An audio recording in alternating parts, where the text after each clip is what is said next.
Hello, everyone, and we're gonna give it a few minutes as we start letting more people in.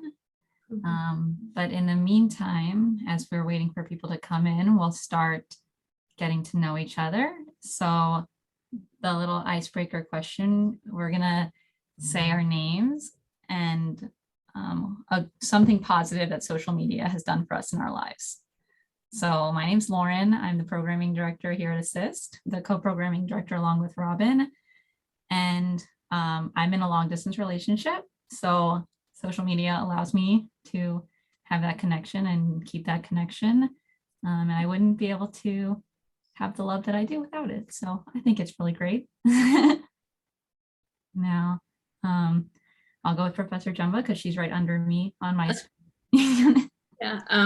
Yeah, my name is Jen Jumba, and super excited to be here tonight. Social media for good, it's allowed me as a librarian to connect with a lot of writers who you get to know as a person, and I've been able to invite to do virtual events to help promote their books with our customers. So super fun.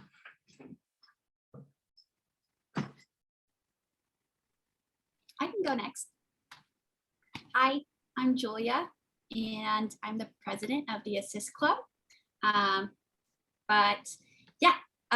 Social media for me, I really enjoy it because it shows me new artists to listen to.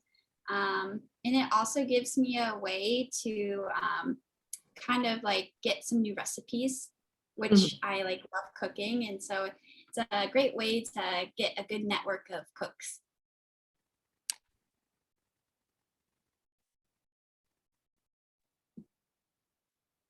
I'll take it from here. I think that's really interesting, Julia. I like that idea. Yeah. My name is Toby. I serve as vice chair, and thank you all for being here tonight, especially thanks to Professor Jumba. And social media, similar to Lauren, I have some long distance relationships in my life. My sister lives in another country, so WhatsApp is really invaluable to be able to stay in touch with her and most of my family members. And professionally working with, I've worked with international students in the past too. So being able to stay in touch with students in a work capacity as well, using WhatsApp and WeChat, as well as Facebook, has been really beneficial professionally too.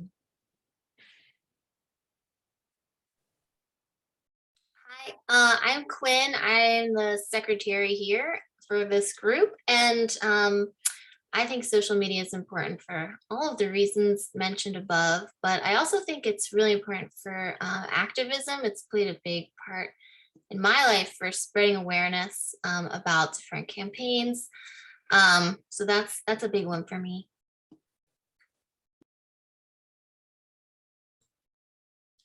I guess that leaves me. My name's Robin. I'm co-programming director along with Lauren. And for me, social media is my way to keep in touch with my family because we are scattered to 4 or 5 different states. I even got to watch my one of my nephew's graduations, which I wouldn't have been able to attend even if there hadn't been COVID, but they streamed it live on Facebook because people were travel restricted for COVID. So it's great for staying in touch with family and my my video gaming friends too.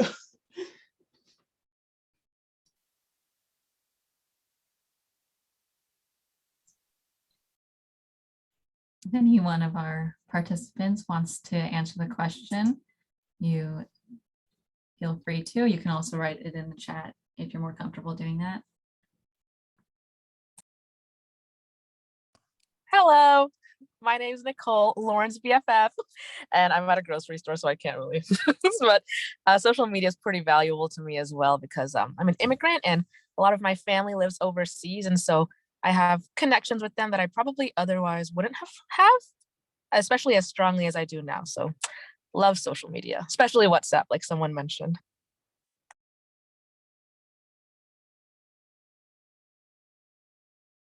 Oh, it looks like Sabrina added too. She said that social media has allowed me to keep in touch with friends from all over the world as I love to travel and move way too often. Haha. I agree with you, Sabrina. That's such a good reason for social media use.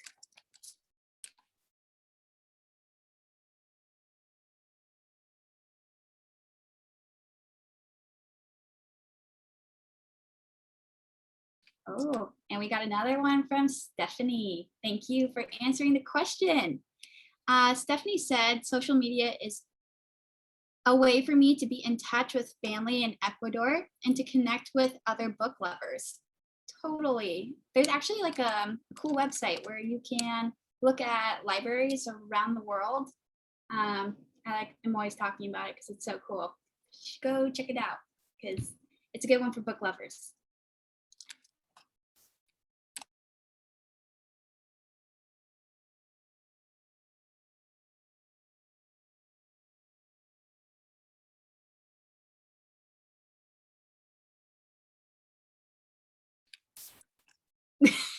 Good question. Let me put it into the chat. I just need a couple of minutes to find it. I'm on a different computer tonight, so quick search.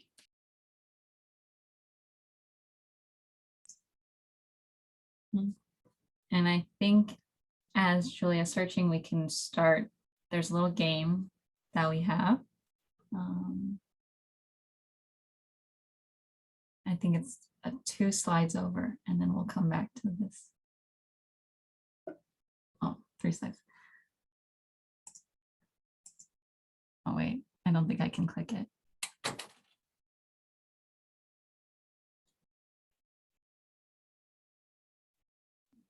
So essentially, it's going to give us headlines, and then we're going to have to see if we think that it's a real or fake to show us how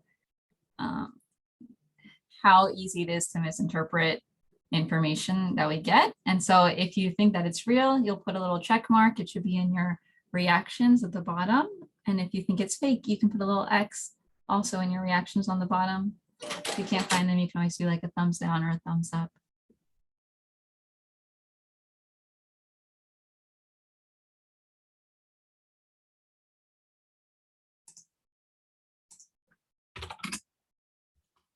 And the screen share is working.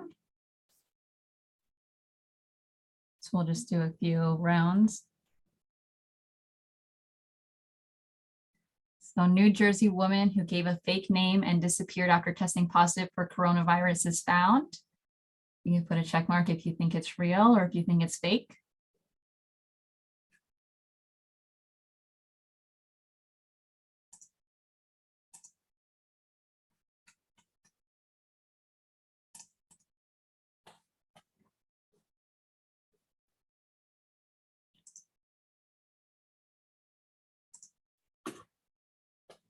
Okay. So I think most of the answers are in, so we can show. Yeah, it looks like the check marks are in the majority. Yeah. Well, it has loud sound effects. So it was real. And most of us were right. Yay. Bill and Melinda Gates Foundation and others predicted up to 65 million deaths via coronavirus in simulation ran 3 months ago. So you think it's real or fake? And also Sabrina said she thinks they think they saw it on Twitter, which is where a lot of people do get information. Do we think that Bill and Melinda predicted these deaths?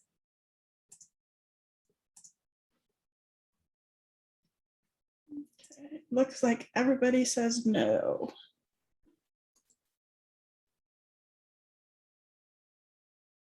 $41 more points for the group. Okay. And I think we'll do one more and then we'll get into is this the man behind the global coronavirus pandemic? And really when you're playing this game on your own, you can read the whole thing.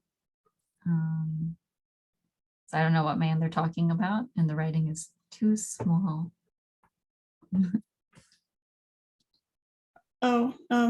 Is this the man behind the global coronavirus pandemic? In light of growing speculation, most of it with less than official circles, that the official theory for the spread of the coronavirus epidemic, namely because someone ate bat soup at a Wuhan seafood and animal market, is a fabricated farce, and that the real reason behind the viral spread is because a weaponized version of the coronavirus, one which may have originally been obtained from Canada, was released by Wuhan's Institute of Virology. I'm not going to read the whole thing because that would take too long. But I think that's enough to give people an idea. Yeah. It's pretty small on my screen too, but it's probably even worse going through a screen share. But I think most people said it was fake. Yeah. Good job. Yay. We have people who are paying attention to the world in this group. So now we're going to get into the fun stuff, and we're going to get into the real presentation. Okay. I had to stop the share for a second because the controls were covering up the tab I need to be on to get back to the.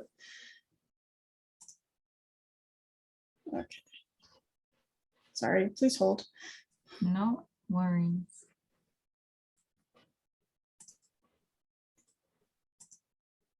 Okay, should be back up. Yes. So welcome to social media, a source for good. I think we often hear about social media. I think there's a lot of misconceptions, which we'll talk about in the next slide. A lot of spooky, scary news, which is why we picked some spooky themes for you tonight, but about how it affects people negatively, about how a lot of people are getting a lot of misinformation, which can sometimes be dangerous. The things you read on the internet, like how it's affecting teenage girls or how it affects mental health. But there's also a lot of really good things about in media and social media, especially. And if we go to the next slide, we listed a few. So social media is a great way to connect with people. It's a great way to build careers. I found my current job through LinkedIn, and I'm sure a lot of other people have. A great way to share ideas. Here we all are on Zoom right now, talking about this theme. It's a great way to get people involved. I think more people voted in this last election, and a large part of that is because of social media. I know someone in our executive committee was talking about buy nothing groups, which are groups where people can get things for free and they haven't had to pay for anything in months. You just go pick stuff up from other people's house, like salt. How you can connect professionally, how you can collaborate, make videos and art and music. I don't know how we would have made it through the pandemic without information. I don't know how kids would have learned. Like, it was such a good thing as someone who works in a school, and how we can reach so many people faster, and everything that everyone said when we first got here. So as information professionals, we have to know that social media is going to be used regardless of whether people think it's good or bad, and we need to figure out the best way to use it to help more people.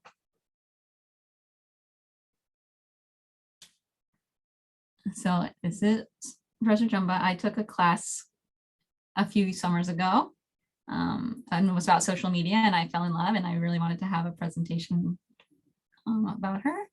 I got her master's in library and information state at University of Pittsburgh, and is currently working at a local branch in the, and forgive me if I pronounce this incorrectly, Cuyahoga County Public Library.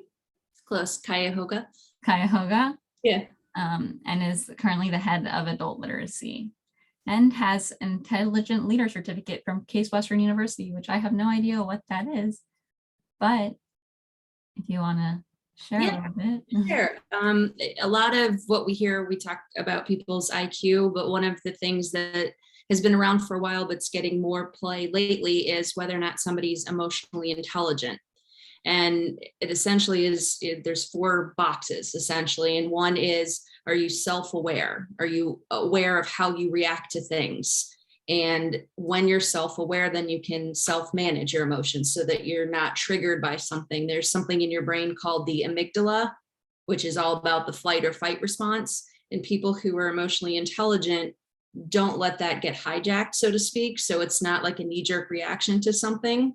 And then when you are aware of yourself and you're managing yourself, then it improves your relationships with others. It's really important in work environments because you're working with people with all different backgrounds. It's important when you're working with customers or students because everybody's coming from a different place. If you can just kind of remain calm and not kind of get triggered. by something, then you can respond intelligently. And people who are emotionally intelligent are far more successful than those who just have a high IQ. So you've heard like the hard skills and then the soft skills when you're interviewing for things. It's essentially soft skills. But it's fascinating. So if you ever get a chance, there's some TED Talks on emotional intelligence. There's, several books about it. But it's fascinating to me when you work with the public and colleagues, being able to make sure that there's a positive and supportive, harmonious work environment, it makes a big difference. So that was a really long answer. No, that's so interesting. I think the only time I've ever heard about emotional intelligence was in a season of The Bachelor. There you go. It was nice to actually. Yeah. So they refer to it as EQ, even though it's emotional intelligence would be EI, but it's EQ. So. Interesting. Yeah. I could see how that could benefit too with social media and using it positively, getting some more emotional intelligence. Yes, it's one of the answers to some of the questions that you all thoughtfully provided ahead of time. So yes. So let's Talk about it a little bit. So we'll get to the questions now. The first Sure. one, oops, this is the game that we play. So we hear so much about the dangers of media and misinformation, but what are positive opportunities it provides for connection and information sharing? You all talked a lot about it at the beginning of this in terms of how it fosters good connections with people. I think it played a huge role during the pandemic. Students who now are learning, virtually and looking for information. I think it's been a way for people to communicate quickly and to spread things faster. Now with that comes the caveat of misinformation, but in terms of good, I think it works as an outreach mechanism. I think people are able to connect with one another in ways they might not in person. I think it's been a great source of support and encouragement for people. I think when you look at it from a library perspective, that programs have been able to continue. Normally they'd be within the library walls, but I think it's really important as most organizations move forward with diversity, equity, and inclusion, that social media and technology has allowed people to connect. People who might not be physically able to come to the library still have a place. Kids are still able to learn through story times because childhood literacy and development is so important at that young age, and not being able to go to story times, being able to do those virtually on YouTube, Facebook, I think has been a huge advantage. There's the entertainment, you can find what brings you joy on social media. And then I think it eases loneliness, that sense of connection. I think the pandemic has really kind of taught us that you need to find other ways to connect if you can't do it in person. So lots of good and lots of reputable places to go to find information. So I think it's so interesting that you said loneliness, because I think a lot of people say social media makes you feel lonely, and I think that there's a way to use it to fill the void instead of create it. absolutely. Yeah, I mean, my family is all in Pittsburgh, so I'm living here in Cleveland. And when the pandemic happened, I mean, I couldn't see them. And thank goodness for FaceTime and being able to share things, but it was completely different. And you could be isolated. And it's like anything else, how you use it, the intention behind that use makes a huge difference. So. Okay, I think we'll go to the next question. Okay, the future information professionals, wait a second. We missed one, I think, no? Nope, I'm sorry, that was me. The order's different than what I have, my bad. Oh, I think I moved one down. That's okay. That's okay. I'm flexible. I think as information professionals, the responsibility that we have is not just in literacy in general, but I think in terms of information literacy, I think is really important. When you look at the role of libraries and how they're perceived, they are still institutions that people trust that they go to get information. Anybody who's worked reference in any capacity knows that. I mean, I get questions, they're medical, where do I go for this? Where do I go for my COVID vaccine? Where do I file for unemployment? I mean, we're all trained in our library system to be benefit navigators, so we can assist with the unemployment, the other benefits that people need as a result of the pandemic. So long as we continue to maintain that trust, I think it's important. I think the second part of that is opportunities to teach information literacy, digital literacy, and etiquette, almost like what to do on the internet, what not to do. And I think that really should start at a younger age. So I'd love to see school librarians, just like kids get talked to about, the birds and the bees, and they get talked to about driving and the dangers of driving, and peer pressure. I think it's really important that they understand it's okay to unplug. So I think there's that. I also think libraries, and I'm speaking from a public library perspective, we play a role in the community. We're kind of that hub that everybody goes to for information, whether it's, where do I find information for this? Do you have tax forms? So you're really making sure that you're connecting to that community resource directly and building those partnerships and collaborations within the community. I can't tell you how many customers will come in and I need to get my taxes, and they go to irs.com. And so I think as information professionals, yes, would it be lovely to teach a class, an hour and kind of navigate these things? Lauren and Robin have heard this before, is that I look at interactions I have with customers as micro lessons. So when you're helping them on the internet, if it's a government agency, if it's the IRS, if it's for property taxes, should always be a .gov. And a lot of people just assume it's .com. So there's these little opportunities, micro lessons as information professionals to help make sure people are using things for good, and directing people to credible sources and helping them to discern, kind of like we played that factitious game in the beginning. Absolutely. What's real, what's not real. So hopefully that answers. I don't feel like we talk about etiquette enough, actually. I think it's really important, especially for younger kids who are so impacted by the internet all the time. Absolutely. There are several adults I'd like to teach etiquette to as well. But I just think it's important to be mindful and be intentional with the use, no matter what that is, whether it's social media, whether it's, whatever. I think intention is an important part of why we do what we do. So. Next, please. Social media pitfalls that can or should be avoided when you're using social media in a professional capacity. I think it's really important that you make sure that you're representing yourself, your organization, you're associated with it if you're in a professional capacity. I think it's really important, and I've told Lauren this, and Robin will hear this again. If you have a personal account, to make sure that you don't actually post to the professional account. I think that's really important. I, on a computer, will have two different browsers open to make sure that, this Firefox is for personal and Safari is for professional, whatever that may be.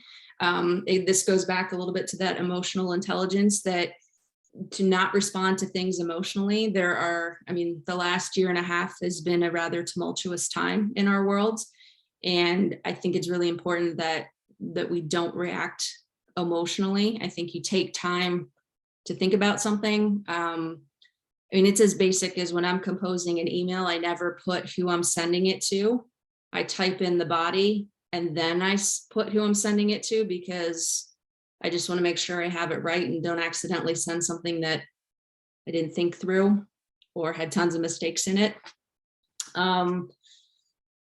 You also want to think, if you're posting in a professional capacity, if your boss happens to see it, would you get promoted based on it? Or would you kind of be sidelined like, wow, really wouldn't have said that in a professional capacity? So my recommendation, if you're going to post personally, don't make it be your first and your last name.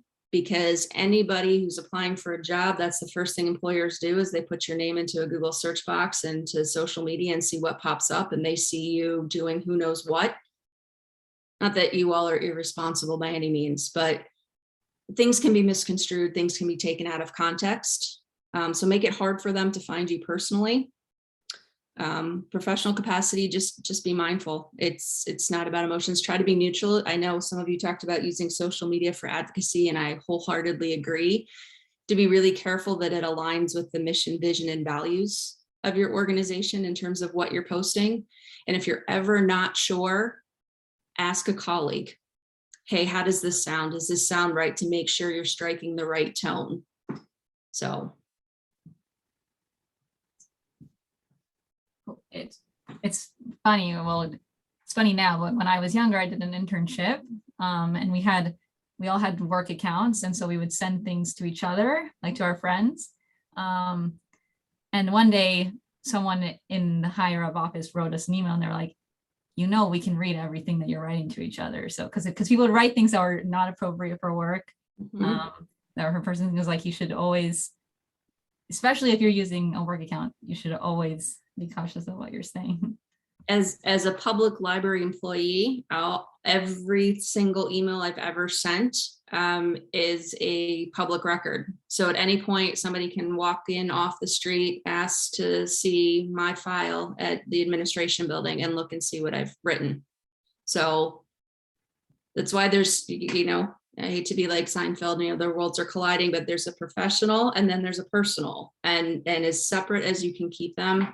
That's the best piece of advice that I have. So. Next question. How would that work for if you're responding to a patron? If a patron emails you, isn't their privacy protected? No, it is still a public record. Oh, wow. Yeah. So I'm very, very mindful. There are a couple work colleagues who, we will kind of, this is being recorded. Hopefully nobody from my library sees it, but we will use a different email provider to chat during the day, just to bounce ideas off of, that not necessarily that you want captured on something that could be used as a public record. So that makes sense. You don't want all your brainstorming to be just out there forever. Yeah, exactly.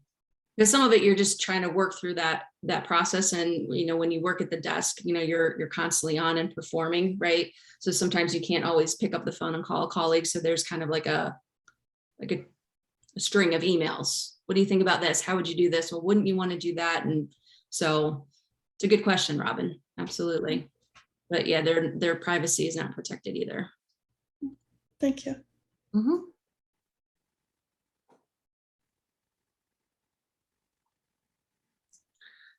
Okay, this is interesting. This ties a little bit into the question. I'm surprised. And so the question is, social media can impact people socially and emotionally, such as tics in teens. And how can we teach people how to create more healthy boundaries between social media as a tool versus as a crutch? It's a great question. It's a complicated question because what works for one person doesn't necessarily work for another. We all have different backgrounds, different situations in terms of how we approach things. This is funny, Robin and Lauren, you will know this now. I'm not on Facebook. I teach social media for San Jose, but I'm not on Facebook. To me, it's just not something for me. And that's okay. But I think it goes back to etiquette, teaching that at a young age, especially kids. If I were a teen librarian, I would have programs for teens and they would be unplugged, that they drop their phone in a container, the front of the room, and they are just themselves. And it's okay that they don't have to post everything that they're doing and they're seeing and comparing. I think I'm a huge advocate for self-care and mental health and mental well-being. And I think that starts at a younger age, because I think social media kind of exacerbates that. At times, things spread very quickly, very fast. Sometimes there are trolls, people creating fake accounts for other students. The other thing is there are apps available to help monitor your screen time. There is an app called Flora, which encourages you to stay offline. It allows you to create to-do lists. You can build positive habits. So initially you start with a tree. And as you do things, that tree blossoms. And as you do things that kind of take away from that, it kind of withers. So the brain processes visual images so much faster than text. So when you see like a tree doing really well and then you see it not doing well, that kind of helps to reinforce habits. There's an app called Flipped, which also helps to monitor screen time and how long people are using particular social media apps, how much screen time. Same thing with Space. It's designed, the app Space, to break the phone addiction. Sorry, my screen just went blank. So it's just intentional. I mean, some of us, want to go work out for 90 minutes a day, and others, they're content with the 20-minute walk. Some people do high intensity, some people not. So it all kind of depends, but trying to get people to understand where they are and what works best for them, and then kind of set habits. And there are a lot of apps that can help reinforce that positivity. So hopefully that answers what you were looking for. I've never heard of the app Flora, but I'm definitely gonna look into it and use it because I think I need something like that. And also just for reference, in case anyone doesn't know, the Ticks and Teens was an article that just came out by the Wall Street Journal. It's in the ASIS newsletter that was sent out today. So you could read it there, saying that they're seeing a large increase of teens who are getting tics from watching people on TikTok, particularly people with Tourette's, which is very interesting. I don't know if they're related or not. I know I touched on it in my class in terms of things going viral, and that how negative emotion spreads a lot faster than positive emotion. And when something good happens, you're likely to tell one person. When something bad happens, you're likely to tell 10. It's just kind of human nature. So it's really important that teens are empowered to kind of set their phone away, to not have to respond to every single post, to not be comparing themselves, that mental health piece where they know who they are and they're comfortable with that, I think is really important. So. I agree. That was a great answer. Thank you. Next question, please. Ooh, how can we use social media to enhance information literacy? I think it needs to be incorporated with other classes. Ideally, I'd love to see kind of almost like a 5-minute piece on every class on how that class within context relates to social media, if that makes sense. So it's kind of like getting a PSA with every class to kind of reinforce. I think the first thing you do is you have to raise awareness that this exists, that people are not as literate in digital spheres as they would like to be, or they think they are, and then next thing you know, they're hacked, or they're, something happens. Recently at work, we had our IT team, unbeknownst to us, most people have fire drills, right? Or they have other types of drills. Well, no, we all get sent a spam email about, Microsoft, Office, change your password, and how many people clicked on it. And then how many people went ahead and clicked on it again to put in their username and create a new password. And so, we were all kind of humbled. I mean, it was everybody who works in the library in every capacity. Thankfully, I didn't do it. But how easy it is for things to look relatively authentic. Looking at where something is coming from, the sender's address, it might be one little letter off, but like looking at it, oh yeah, it looks like apple.com, and it's really not. Making sure people are taught privacy settings, not to always have your location, associated with your posts is the first thing I think I would teach people. Almost some cautionary tales for, especially the younger we can do it, the better it is.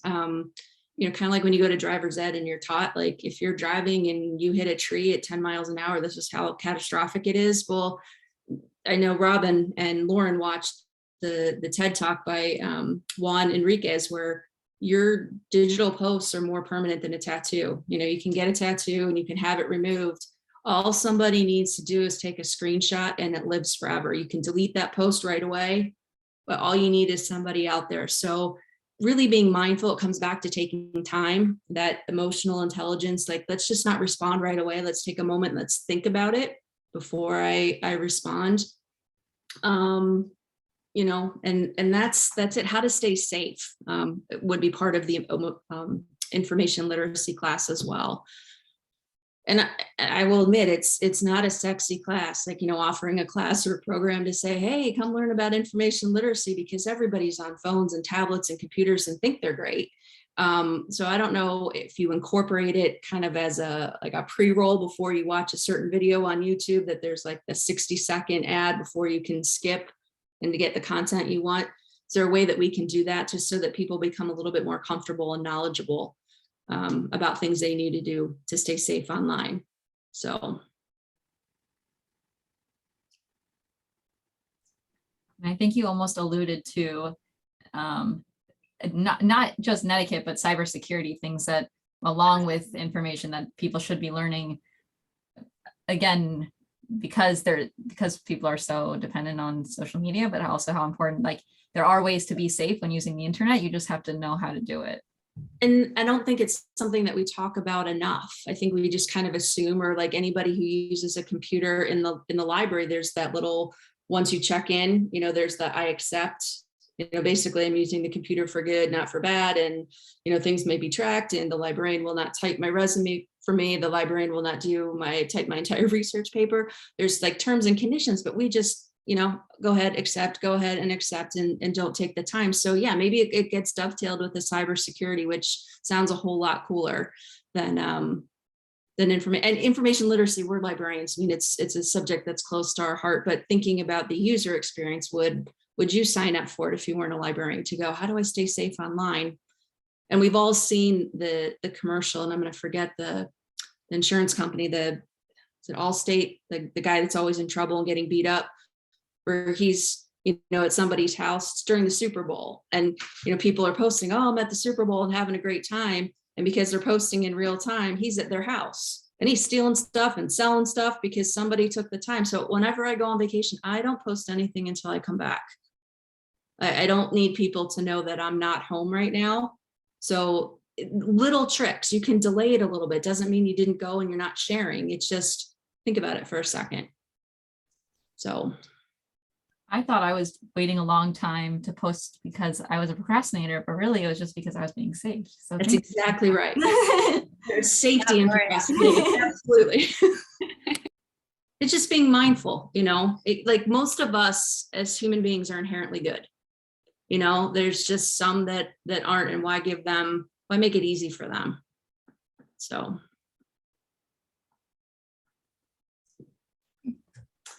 Okay, social media schedulers, how do I use them? Unfortunately or fortunately, I work for a large library system, so we have an entire marketing team. So I personally don't use them, but in terms of advantages to using them, I think it's really important. We're all busy, you know, we're working full-time, you're in school full-time, you know, you're doing all kinds of things, you know, managing a family, extracurricular things. Taking the time to plan. We know certain things happen every year. There's always banned book week, right? We know that Halloween is always coming up. So using a scheduler will allow you to kind of get ahead and be thoughtful about posts. So you don't have to be like, oh my God, it's like almost Halloween and I got to get something out really quick. And so you don't take the time that you should with it. And there's typos or the links aren't working or whatever. So I think it helps to use a scheduler in that capacity. Now, also be mindful when you're using a scheduler that if something unexpected happens, that you're not tone deaf to what's happening in the world relative to what your scheduler is scheduled to post, right? You can come across as like, wow, really? Like that's just tone deaf, inappropriate. The other thing that schedulers I think are really good at doing is if you think about the people that you work with, we all have unique strengths, right? There's all certain things like, if I were to talk about horror books, that's not my wheelhouse. My colleague Joe does a fabulous job with it. So looking collaborate with people, that's something that they really enjoy, and allowing them to help create the content for you for that scheduler. I mean, it could just be a simple email or Word document, but what they've composed, you put in the scheduler, right? So you're allowing people to participate in something, have a sense of ownership of it, and then you shine because everything comes across as authentic, and there's a depth to it, not just I'm posting this because I have to post. It's Halloween, I don't read horror. If I watch a horror movie, I sleep with all the lights on. You know, Joe will do it and he'll do a great job, and it resonates with the people who want to see that. So that's one big advantage. So I don't know what you all have experienced if you use social media schedulers, and if there's something I'm missing, and how you use it.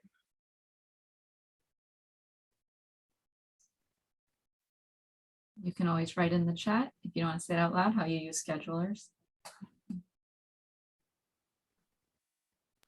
I've actually never used a scheduler before, but it's a cool idea. It definitely makes sense. Hootsuite is one of the most popular. I mean, there are others certainly out there, but it's just nice to be able to get ahead. There are certainly, you know, moments in your day where there's a little bit of a lull. So, you know, if you're thinking ahead to, you know, Thanksgiving, or you're thinking ahead to, okay, back to school or summer reading, that you can kind of jot down some ideas and kind of get ahead of it so that you're not crammed, because we all know, I mean, things happen at the last minute. This person's on vacation, this person gets sick, this person has a flat tire, and the time you thought you were going to spend getting ready to post, and so now you're panicked and you're trying to hurry. Some of that stuff you can get ahead of. Yeah, no, it's really smart. It's definitely good too if you're using it as a source of income. Absolutely. Yeah, totally.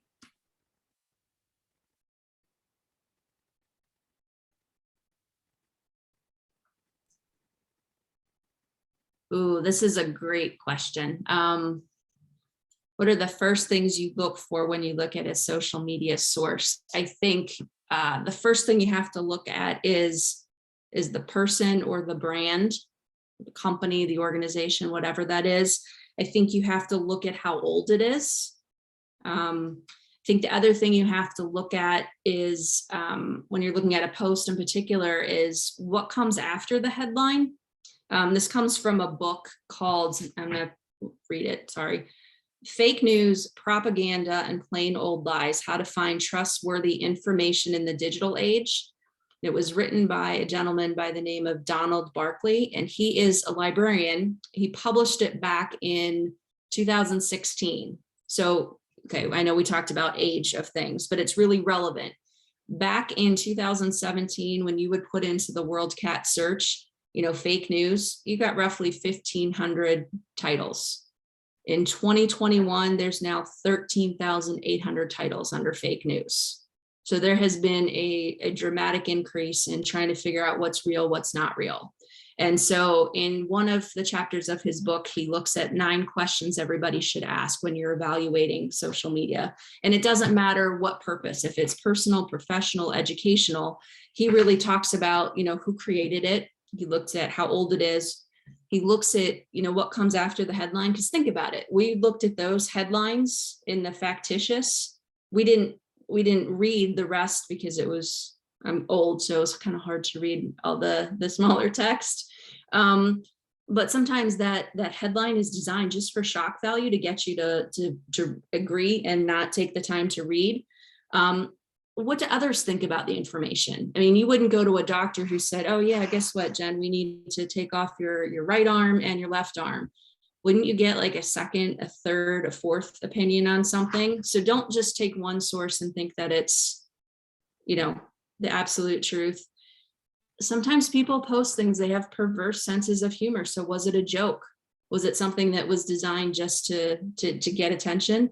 And then the other thing, and I think that this is true, is this information different from anything else you've ever seen?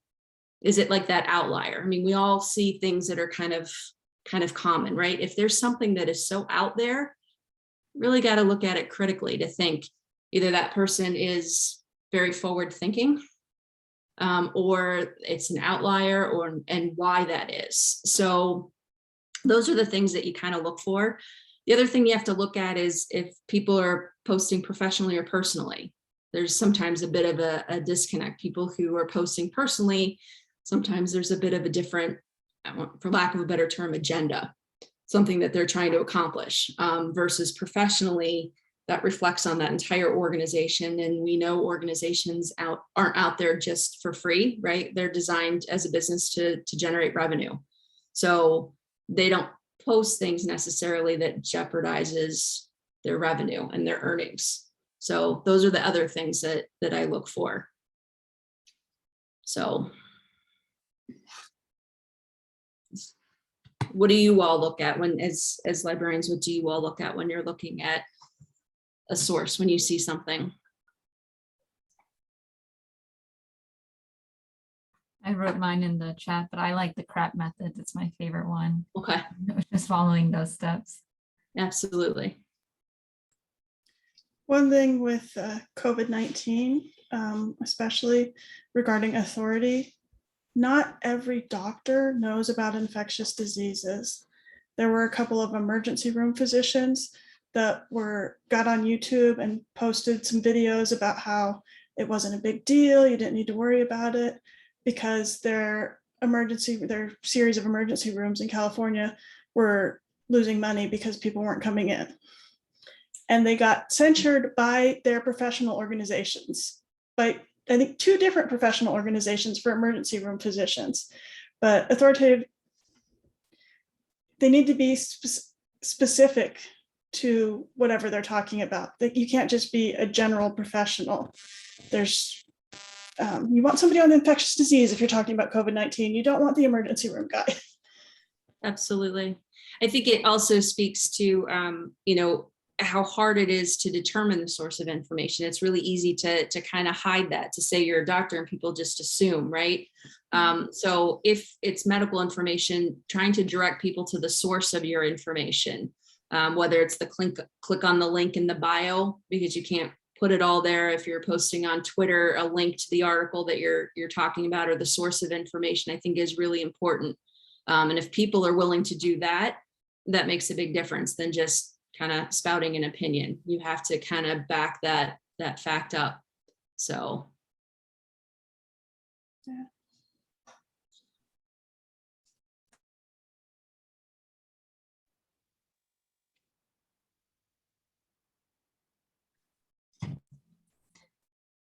Okay, questions. It's the best part. Dancing skeleton. So feel free to unmute. Feel free to unmute at any point and ask questions, or write in the chat. And also, because social media is so wonderful, we're zooming it and we are recording it, so people can always, when you watch this at a later time, can always reach out and ask more questions. Absolutely. Yeah, make sure if it's possible, you can put my email address. If people have additional questions, I'm happy to answer there too. One of the things that I did look at, if you all get a chance, I think the Pew Research Center does a really nice job on keeping track of trends and looking, most recently in August of this year of, how people look for information. And almost half of Americans think that government should interfere and take steps to restrict false information, even if it infringes on people's ability to access and publish content, which I thought was really interesting. It was 39% in 2018. So in 3 years, we've seen like a proliferation of the fake news. And unfortunately, it guides decisions some people make because they don't realize it's not necessarily fact and credible. And then how many people consume news via social media sites, Facebook. Most people, like a third of people, that's where they get their source of news. So it's really kind of interesting. And then it breaks down based on demographic, which I thought was kind of interesting. So the good news is that people, because like fake news is up like this, people getting their news from social media is going like this, right? So they're kind of moving in opposite directions because people are realizing, wait, and that whole thing with self-generated content, anybody can post anything. We have to really be mindful about it. So, maybe there's a couple questions in the chat, so let me just look. Where do I get my news? I try to balance between the Wall Street Journal, newspapers. I think everybody out there kind of has their own spin on things. So I don't believe in RSS feeds. I think when you do that, you risk the danger of limiting to what you think and what you believe. I think it's important to see both sides of things. You may still agree with your perspective, but I think it's helpful and important to know what the other perspective is and the rationale behind it. So NPR is another place I use to get news.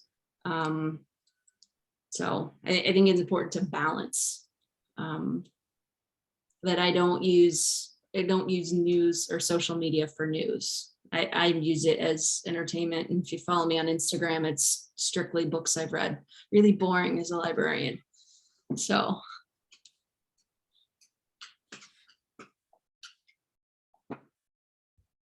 How about you all? Where do you go to get news?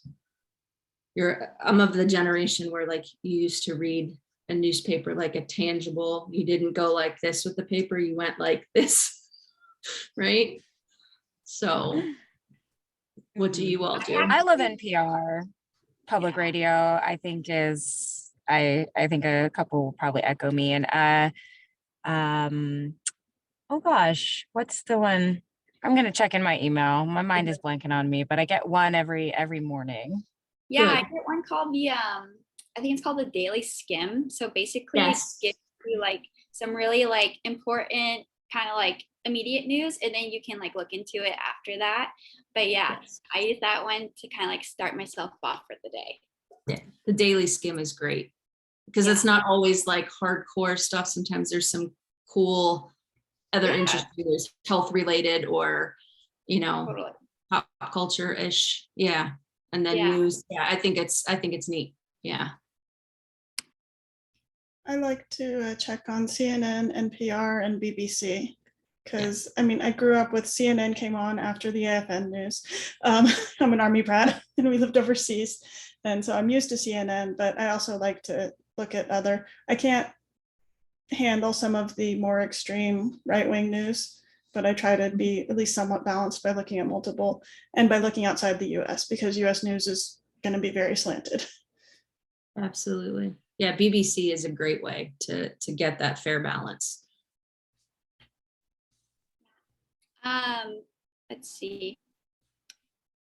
I just wanted to say real quick. So it looks like Sabrina uses Twitter. She follows a range of newspapers. Good. That's where she makes some of her news. We got Stephanie is using the daily podcast for the New York Times. I love podcasts too. Yeah, absolutely.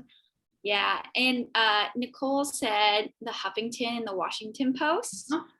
And updates from Twitter for like real time immediate news coverage. Toby said, Associated Press. Yep. Absolutely. Yeah. Yeah, and then BBC World News for Lauren, and Toby second that. So just so we're on the chat right now. No, those are all great. And I think one of the good things about Twitter is that there's always a link for more information, right? So it kind of gives you that nugget to kind of pique your interest and, you know, with a quick summary, and then you can go and read in further detail, which is great.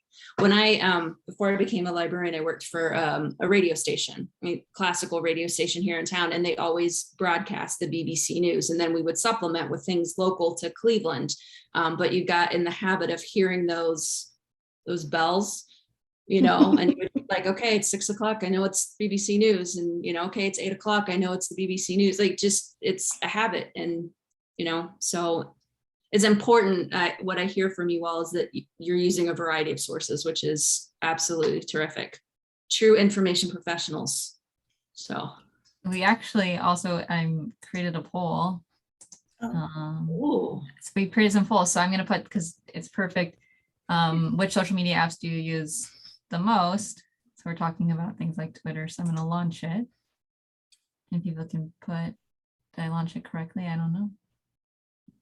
You did. But I think it's interesting because I think the whole point of this is there's like a stigma of using things like Twitter to get information, when in reality, those are it's the same as there shouldn't be a stigma.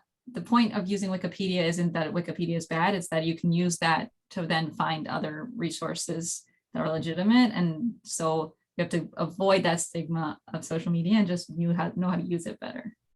Without a doubt. Without a doubt. It's funny, there's an article that I just clipped out. I think it was in public libraries or American Library Association. It'll be used in the summer 2022, but the title of the article is Stop Shaming Sources.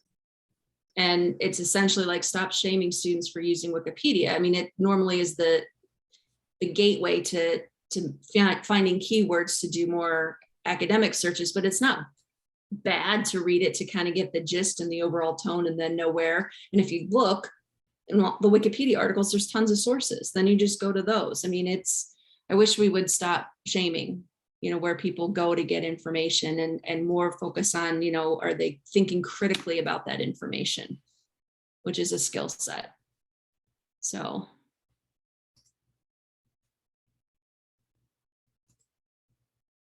Did I just lose the slides?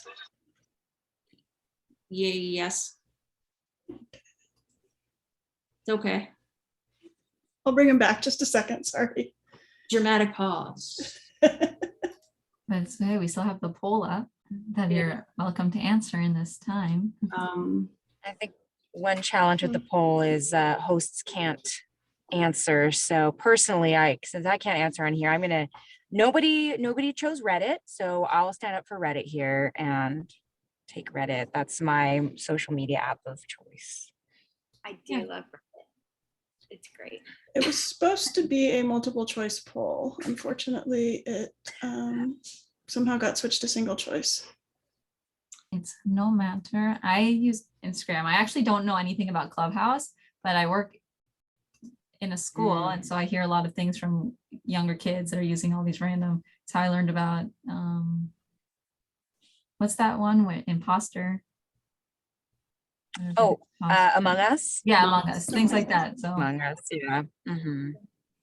It's very funny how the things change so quickly, I remember when I wasn't allowed to have a Facebook, it was like MySpace. And then my parents said, you're not allowed to have a Facebook. And now it's the parents who are on Facebook and the kids are like, oh gosh, I'm never going to have a Facebook. I mean, Things Facebook, change so quick. in terms of information, I read an article, it was called while we're waiting for slides, the impact of social media on knowledge dissemination as it related to science. And so I think it speaks to kind of the pandemic and where we are, but these were scientists and looking at the different social media platforms that they use, and they liked Twitter best because it was the microblogging where you could link. The other thing that they talked about, which was interesting with Twitter and Instagram, is you can use hashtags, right? So because you're doing hashtags, things are easier to find for people. You can publish things quickly in real time and kind of have this active discussion.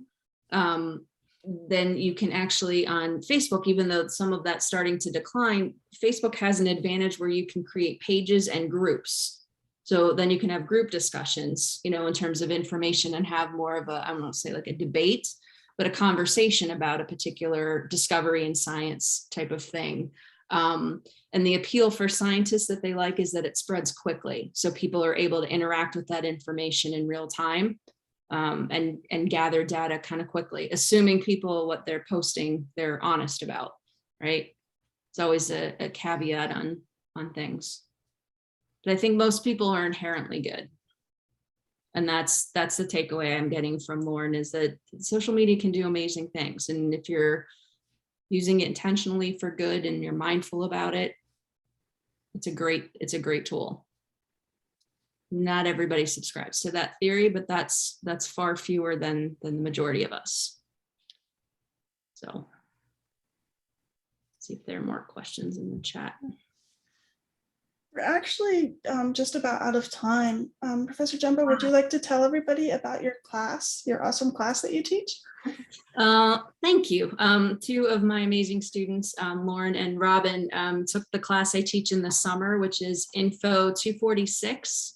It's Web 2.0 technology and social media, and it's designed over 10 weeks to kind of give context into how to use it with different topics. The other class I teach is in the fall. It's crisis management scenarios.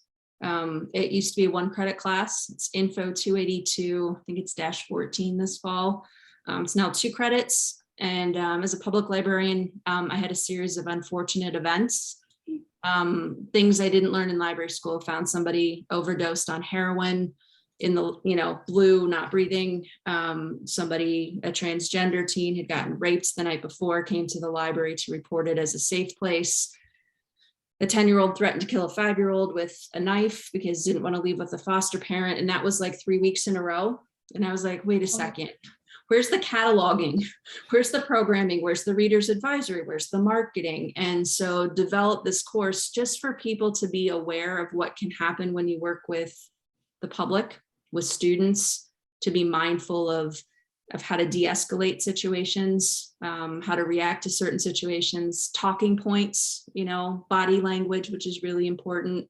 Tone of voice is really important when you're working with people to kind of keep things from escalating out of control. So those are the 2 that I teach. Love what I do. I learn a lot from all of you.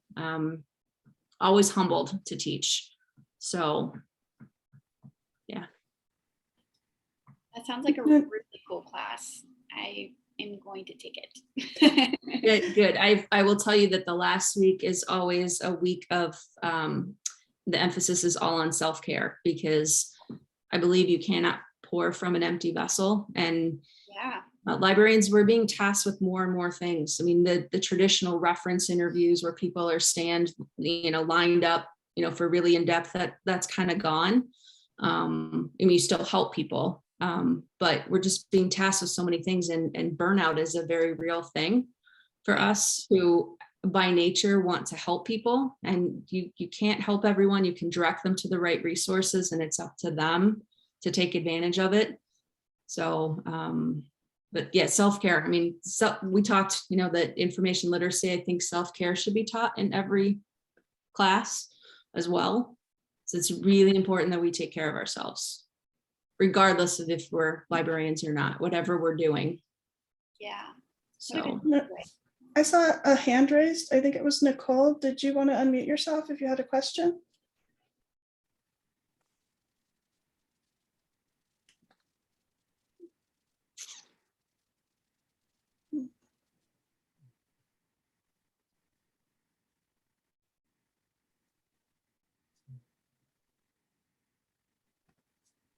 Okay, no obligation.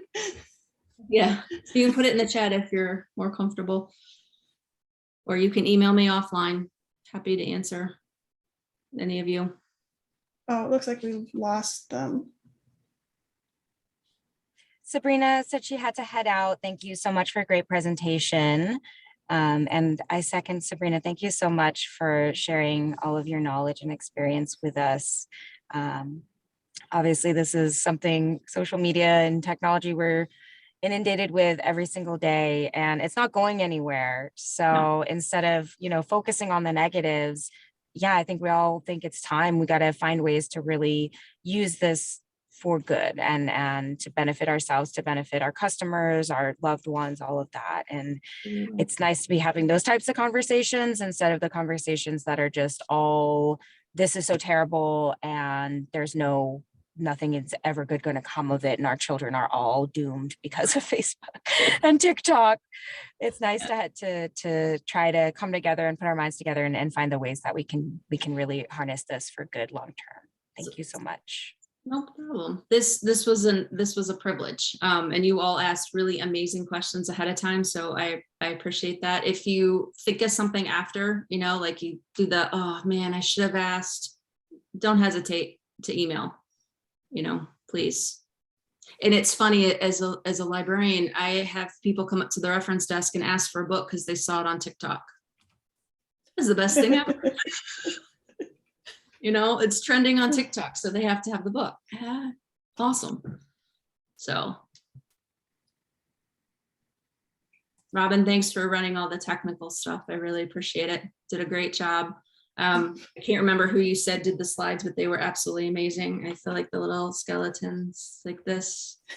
Lauren, thank you for reaching out. This was really fun. Thank you so much for coming. Thank you everyone for your netiquette tonight. We really appreciate it. I'm so encouraged with the future. If you all, if it's in your hands, we're good. So Thank you very much. And Yeah. Lauren put Professor Jumba's email into the chat. So if you would like to email her any questions, you can copy and paste that into your own email or into your notes. And yeah, but thank you. That was so cool. So cool. so fun. Good stuff. Yeah. Thank you again. All right. Good night, Bye, y'all. everybody. Good night. Good night.